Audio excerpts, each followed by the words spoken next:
Hi hello ನಮಸ್ಕಾರ ಸ್ನೇಹಿತರೆ, ಎಲ್ಲರೂ ಹೇಗಿದ್ದೀರಾ? ನಾನು ನಿಮ್ಮ ಮಿಸ್ಟರ್ ಎನ್.ಕೆ ಮಾತಾಡ್ತಿದ್ದೀನಿ. ಇವತ್ತಿನ ವಿಷಯ ಬಂದ್ಬಿಟ್ಟು how to overcome fear of death.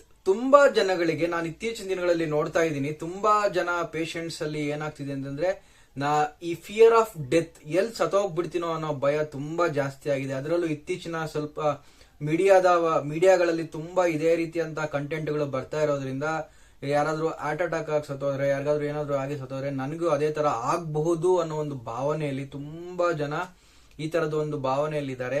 ಅವರೆಲ್ಲರಿಗೋಸ್ಕರನು ಇವತ್ತು ಈ ಒಂದು ವಿಡಿಯೋ ಮಾಡ್ತಾ ಇದ್ದೀನಿ. ಹೇಗೆ ಈ ಫಿಯರ್ ಆಫ್ ಡೆತ್ ಅನ್ನ, ಸಾವಿನ ಭಯವನ್ನ ನಾವು ಹೇಗೆ ಹೊರಗಡೆ ಬರ್ಬೋದು ಅನ್ನೋದನ್ನ ನಾನು ನಿಮ್ಗೆ ಸುಮಾರು 10 ಟಿಪ್ಸ್ ಗಳನ್ನ ಹೇಳೋದ್ರ ಮುಖಾಂತರ ಅಥವಾ ಅದನ್ನ ಯಾವ ರೀತಿ ಓವರ್ಕಮ್ ಮಾಡ್ಬೇಕು ಅನ್ನೋದನ್ನ ಈ ಒಂದು ವಿಡಿಯೋದಲ್ಲಿ ಹೇಳ್ತಾ ಹೋಗ್ತೀನಿ. ಮೊದಲನೇ ಪಾಯಿಂಟ್ ಬಂದ್ಬಿಟ್ಟು, ಡೆತ್ ಅನ್ನೋದು ಒಂದು ನ್ಯಾಚುರಲ್ ಪ್ರೋಸೆಸ್ ಅನ್ನೋದನ್ನ ಅರ್ಥ ಮಾಡ್ಕೋಬೇಕು. ತುಂಬಾ ಜನ ಇದನ್ನ ಅರ್ಥ ಮಾಡ್ಕೊಳ್ಳೋದಲ್ಲಿ ಎಡುತ್ತಾ ಇದ್ದಾರೆ. ಹುಟ್ಟು ಸಾವು ಅನ್ನೋದು ಎರಡು ಖಚಿತ. ನಾವು ಹೇಗ್ ಹುಟ್ಟಿದೀವೋ ನಾವು ಒಂದಲ್ಲ ಒಂದಿನ ಸಾಯಲೇಬೇಕು. ಅದನ್ನ ತುಂಬಾ ಜನ ಅರ್ಥ ಮಾಡ್ಕೊಳ್ಳೋದಲ್ಲಿ ಎಡುತ್ತಾ ಇದ್ದಾರೆ. ನಾವು ತುಂಬಾ ಇನ್ನ ಬದುಕಬೇಕು ಅಂತ ಇರುತ್ತೆ. ಆದ್ರೆ ನಮ್ಮ ಜೀವನ ಶೈಲಿ, ನಮ್ಮ ವಿಧಾನಗಳನ್ನ ನಾವು ನೀಟಾಗಿ ಅನುಸರಿಸಲಿಲ್ಲ ಅಂತಂದ್ರೆ ನಾವು ಯಾವಾಗ ಬೇಕಾದ್ರೂ ಸಾಯ್ಬೋದು. ಸೊ ನಮ್ಮ ಡೆತ್ ಅನ್ನ ನಾವು ಅಕ್ಸೆಪ್ಟ್ ಮಾಡ್ಕೋಬೇಕು. ನ್ಯಾಚುರಲ್ ಆಗಿರುವಂತದ್ದು, ಅದು ಯಾವಾಗ ಬೇಕಾದ್ರೂ ಬರ್ಬೋದು. ಮತ್ತೆ ಹುಟ್ಟು ಸಾವನ್ನ ನಾವು ಅರ್ಥ ಮಾಡ್ಕೊಂಡ್ರೆ ಅದರಿಂದ ಹೊರಗಡೆ ಬರೋದಕ್ಕೆ ಸಾಧ್ಯ ಆಗುತ್ತೆ. ಎರಡನೇದು, ಲೀವ್ ಇನ್ ದಿ ಪ್ರೆಸೆಂಟ್ ಅಂತ ಹೇಳ್ತಾರೆ. ಈಗಿನ ವಾಸ್ತವದಲ್ಲಿ ಬದುಕಬೇಕು ನಾವು. ಯಾವಾಗಿಂದೋ ನಾವು ಮುಂದೆ ಹಿಂಗಾಗ್ಬೋದು, ನಾಳೆ ಹಿಂಗಾಗ್ಬೋದು, ಹಿಂದೆ ಹಂಗಾಗಿತ್ತು, ಈ ತರ ಸುಮ್ಮನೆ ಇಲ್ಲದೆ ಇರುವಂತಹ ಗೊಂದಲಗಳನ್ನ, ಆಲೋಚನೆಗಳನ್ನ ಮಾಡೋದ್ರಿಂದ ನಮಗೆ ಸುಮ್ಮನೆ ಇಲ್ಲದೆ ಇರುವಂತ ಟೆನ್ಷನ್ಸ್ ಜಾಸ್ತಿ ಆಗುತ್ತೆ. ಪ್ರೆಸೆಂಟ್ ಅಲ್ಲಿ ಬದುಕಬೇಕು. ಈ ಕ್ಷಣಕ್ಕೆ ನಾವು ಹೇಗೆ ಖುಷಿಯಾಗಿರೋದಕ್ಕೆ ಸಾಧ್ಯ ಆಗುತ್ತೆ, ಈ ಕ್ಷಣ ನಾವು ಎಷ್ಟು ಎಂಜಾಯ್ ಆಗಿ ನಾವು ಕಳಿಯೋದಕ್ಕೆ ಸಾಧ್ಯ ಆಗುತ್ತೋ ಅದನ್ನ ನಾವು ಮೈನ್ ಆಗಿ ಇಲ್ಲಿ ಫಾಲೋ ಮಾಡಬೇಕಾಗಿರುತ್ತೆ.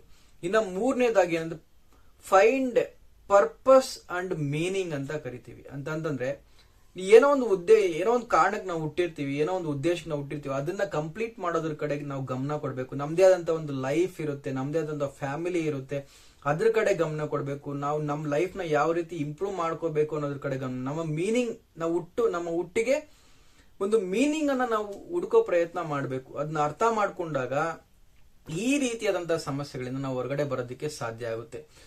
ಮತ್ತೆ ಇದ್ರ ಬಗ್ಗೆ ನೀವು ತಿಳ್ಕೊಬೇಕಾಗಿರೋದು ಏನಂತಂದ್ರೆ, ಈ ಒಂದು ಸಾವಿನ ಬಗ್ಗೆ ನೀವು ಅರ್ಥ ಮಾಡ್ಕೋಬೇಕು. ಸಾವು ಏನಕ್ಕೆ ಬರುತ್ತೆ, ಯಾಕೆ ಬರುತ್ತೆ, ಸಾವು ಅಂದ್ರೆ ಏನು ಅನ್ನೋದು ನೀವು ಅರ್ಥ ಮಾಡ್ಕೋಬೇಕು. ಎಷ್ಟೋ ಜನ ಸುಮ್ನೆ ಅದನ್ನ ಏನೋ ಅರ್ಥ ಸತ್ರು ಬದುಕರು ಈ ತರದ ಕಾನ್ಸೆಪ್ಟ್ ಅಲ್ಲಿ ಇರ್ತಾರೆ.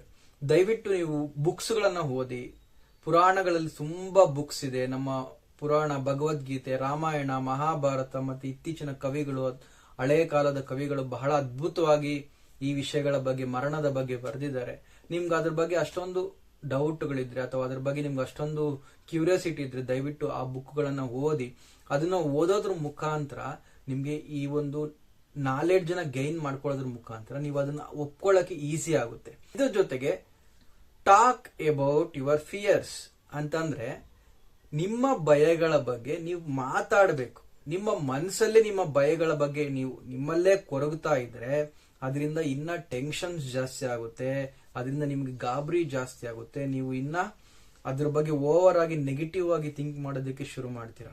ಸೊ ನೀವ್ ಏನ್ ಮಾಡ್ಬೇಕು, ಅದು ನಿಮ್ಮ ಭಯಗಳ ಬಗ್ಗೆ ಬೇರೆಯವ್ರ ಜೊತೆ ಮಾತಾಡಿ. ನಿಮ್ಗೆ ಹತ್ತಿರವಾದಂತಹ ಸ್ನೇಹಿತರ ಜೊತೆ, ಫ್ರೆಂಡ್ಗಳ ಜೊತೆ, ಮನೆಯಲ್ಲಿರುವಂತಹ ಅಪ್ಪ ಅಮ್ಮ, ನಿಮ್ಗೆ ಯಾರು ಮನೆಯಲ್ಲಿ ಕ್ಲೋಸ್ ಇರ್ತಾರೋ ಅಂತವ್ರ ಜೊತೆ ನೀವು ಮಾತಾಡಿ. ನೀವು ಮಾತಾಡಿದಾಗ ಏನಾಗುತ್ತೆ, ಅನೇಕ ವಿಷಯಗಳಿಗೆ ನಾವು ಉತ್ತರಗಳನ್ನ ಕಂಡುಕೊಳ್ಳೋದಕ್ಕೆ ಸಾಧ್ಯ ಆಗುತ್ತೆ. ನಿಮ್ಮ ಒಳ್ಳೆ ಕ್ಲೋಸ್ ಫ್ರೆಂಡ್ಸ್ ಇರ್ತಾರೆ, ರಿಲೇಟಿವ್ಸ್ ಇರ್ತಾರೆ. ನಿಮ್ಗೆ ಯಾರ ಹತ್ರ ಅನ್ಸುತ್ತೋ ಅವ್ರ ಹತ್ರ ಮಾತಾಡಿ. ಅವಾಗ ನಿಮ್ಗೆ ಈ ಒಂದು ಭಯದಿಂದ ಹೊರಗಡೆ ಬರೋದಕ್ಕೆ ನಿಮ್ಗೆ ಸಾಧ್ಯ ಆಗುತ್ತೆ. ಇದ್ರ ಜೊತೆಗೆ ಪ್ರಾಕ್ಟೀಸ್ ಸೆಲ್ಫ್ ಕೇರ್ ಅಂತಂದ್ರೆ ಫಿಸಿಕಲ್ ಹೆಲ್ತ್ ಆಗಿರ್ಬೋದು, ಮೆಂಟಲ್ ಹೆಲ್ತ್ ಆಗಿರ್ಬೋದು, ಅಥವಾ ನೀವು ಏನು ನಿಮ್ಮ ಫುಡ್ ಡಯಟ್ ಆಗಿರ್ಬೋದು, ನಿಮ್ಮ ಸ್ಲೀಪ್, ಇವೆಲ್ಲವೂ ಇಂಪಾರ್ಟೆಂಟ್ ಆಗಿರುತ್ತೆ. ಒಳ್ಳೆ ಹೆಲ್ದಿ ಫುಡ್ ಡಯಟ್ ತಗೊಳ್ಬೇಕು. ದಿನಕ್ಕೆ ಆರೋಗ್ಯಕರವಾದಂತ ನಿದ್ದೆ ಮಾಡಬೇಕು. ಮಿನಿಮಮ್ 7 to 8 ಅವರ್ಸ್ ನಾವು ನಿದ್ದೆ ಮಾಡೋದ್ರಿಂದ ನಮ್ಮ ಮನಸ್ಸನ್ನ ನಾವು ಆರೋಗ್ಯವಾಗಿ ಇಟ್ಕೊಳ್ಳೋದಕ್ಕೆ ಸಾಧ್ಯ ಆಗುತ್ತೆ. ಅದಕ್ಕೆ ಪ್ರಾಕ್ಟೀಸ್ ಸೆಲ್ಫ್ ಕೇರ್ ಅನ್ನೋದು ಬಹಳ ಇಂಪಾರ್ಟೆಂಟ್. ನೀವು ನಿಮ್ಮ ಫಿಸಿಕಲ್ ಎಕ್ಸಸೈಸ್ಗಳು ಮಾಡೋದ್ರ ಮುಖಾಂತರ ಅಥವಾ ನೀವು ವಾಕಿಂಗ್ ಹೋಗೋದ್ರ ಮುಖಾಂತರ, ಜಾಗಿಂಗ್ ಹೋಗೋದ್ರ ಮುಖಾಂತರ ಈ ಒಂದು ಸಮಸ್ಯೆಗಳನ್ನ ನೀವು ಹೊರಗಡೆ ಬರೋದಕ್ಕೆ ಸಾಧ್ಯ ಆಗುತ್ತೆ.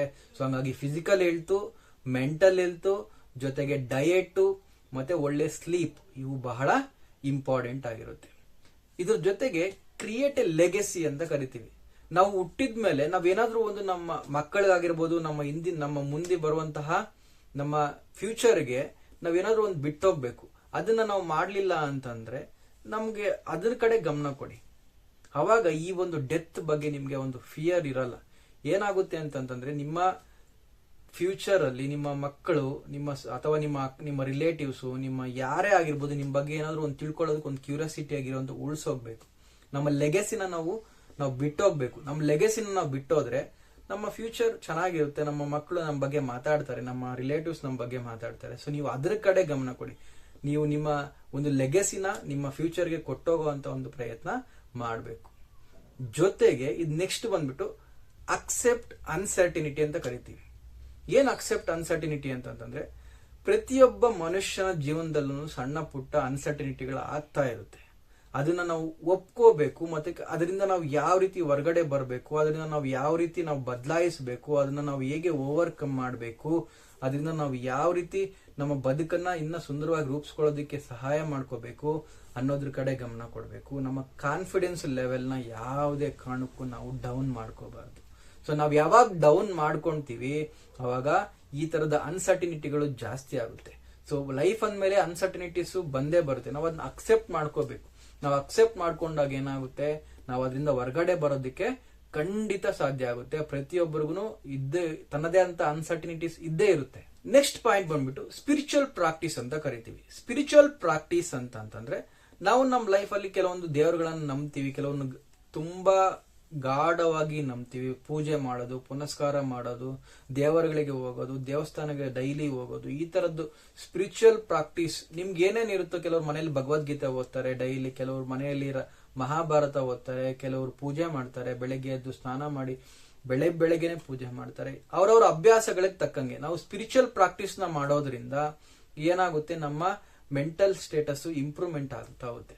ಸೊ ಅವಾಗ ಏನಾಗುತ್ತೆ, ಈ ಫಿಯರ್ ಆಫ್ ಡೆತ್ ಅನ್ನೋದು ಕಡಿಮೆ ಮಾಡೋದಕ್ಕೆ ಸಾಧ್ಯ ಆಗುತ್ತೆ.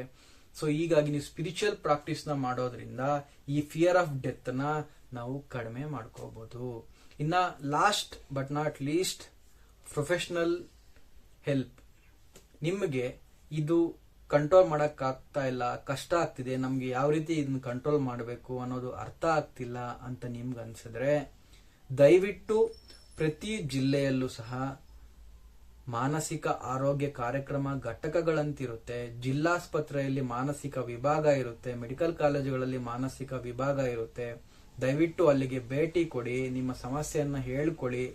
ಅವರಿಂದ ಮೆಡಿಕೇಶನ್ ಬೇಕಾದ್ರೆ ಮೆಡಿಕೇಶನ್, ಥೆರಪಿ ಬೇಕಾದ್ರೆ ಥೆರಪಿ, ಕೌನ್ಸಿಲಿಂಗ್ ಬೇಕಾದ್ರೆ ಕೌನ್ಸಿಲಿಂಗ್, ಎಲ್ಲವೂ ಸಿಗುತ್ತೆ, ಎಲ್ಲವೂ ಉಚಿತ. ಇದ್ರ ಜೊತೆಗೆ ನನಗೆ ಹಾಸ್ಪಿಟಲ್ಗೆ ಹೋಗಕ್ಕಾಗಲ್ಲ, ಅವ್ರ ಹತ್ರ ಹೋಗಿ ನಾನು ಡೈರೆಕ್ಟ್ ಆಗಿ ಮಾತಾಡಕ್ ನಂಗೆ ಮುಜುಗರ ಆಗುತ್ತೆ ಅಂತಂದ್ರೆ ಕರ್ನಾಟಕ ಸರ್ಕಾರ ಮತ್ತೆ ನಿಮಾನ್ಸ್ ಸಹಯೋಗದಲ್ಲಿ ಟೆಲಿಮಾನಸ್ ಅಂತ ಒಂದು ಕಾರ್ಯಕ್ರಮವನ್ನು ಪ್ರಾರಂಭ ಮಾಡಿದ್ದಾರೆ. ನೀವು ಆ ಟೆಲಿಮಾನಸ್ಗೆ ಕರೆ ಮಾಡಿದ್ರೆ ಅವರು ನಿಮ್ಗೆ ಅಲ್ಲಿರುವಂತಹ ಮೆಂಟಲ್ ಹೆಲ್ತ್ ಪ್ರೊಫೆಷನಲ್ಸ್ ನಿಮ್ಗೆ ಫೋನ್ ಅಲ್ಲಿನೇ ಕೌನ್ಸಿಲಿಂಗ್ ಮಾಡ್ತಾರೆ. ಸೊ ನೀವು ಕರೆ ಮಾಡಬೇಕಾಗಿರುವಂತ ನಂಬರ್ ಬಂದ್ಬಿಟ್ಟು 14416 1441 ನೀವು ಕರೆ ಮಾಡಿದ್ರೆ ಅಲ್ಲಿನ ಮೆಂಟಲ್ ಹೆಲ್ತ್ ಪ್ರೊಫೆಷನಲ್ಸ್ ನಿಮ್ಗೆ ಕಮ್ಯುನಿಕೇಟ್ ಮಾಡ್ತಾರೆ, ನಿಮ್ಗೆ ಫೋನಲ್ಲೇ ಕೌನ್ಸಿಲಿಂಗ್ ಮಾಡ್ತಾರೆ. ಕನ್ನಡಕ್ಕೆ 1 ಒತ್ತಿ, ಇಂಗ್ಲಿಷ್ಗೆ 2, ಹಿಂದಿಗೆ 3. ನೀವು ಯಾವ ಭಾಷೆಯಲ್ಲಾದ್ರೂ ಸಹ ಅವರು ನಿಮ್ಗೆ ಕೌನ್ಸಿಲಿಂಗ್ ನ ಕೊಡ್ತಾರೆ. ಸೊ ನಿಮ್ಗೆ ಈ ವಿಷಯಗಳೆಲ್ಲ ಇಷ್ಟ ಆಗಿದ್ರೆ ಆರಾಮಾಗಿ ಒಂದು ತಿಳ್ಕೊಳ್ಳಿ, ಹುಟ್ಟು ಸಾವು ಖಚಿತ. ನಾವು ಅದನ್ನ ತಲೆಯಲ್ಲಿ ಇಟ್ಕೊಂಡು ನನ್ಗೇನಾಗುತ್ತೆ ಅಂತ ನೀವು ನಿಮ್ಮ ಟೈಮ್ ವೇಸ್ಟ್ ಮಾಡ್ಕೊಂಡ್ರೆ ಅದರಿಂದ ನಿಮ್ಮ ಆರೋಗ್ಯ ಹಾಳಾಗುತ್ತೆ ಅಂತ ಹೇಳ್ತಾ, ಈ ಒಂದು ವಿಡಿಯೋ ನಿಮ್ಗೆ ಇಷ್ಟ ಆಗಿದ್ರೆ ಲೈಕ್ ಮಾಡಿ, ಶೇರ್ ಮಾಡಿ, ಸಬ್ಸ್ಕ್ರೈಬ್ ಮಾಡಿ, ಕಮೆಂಟ್ ಮಾಡಿ, ಹೆಚ್ಚು ನನಗೆ ಪ್ರೋತ್ಸಾಹ ನೀಡಬೇಕಾಗಿ ತಮ್ಮಲ್ಲಿ ಕೇಳ್ಕೊಳ್ತಾ ಇದ್ದೀನಿ. Thank you.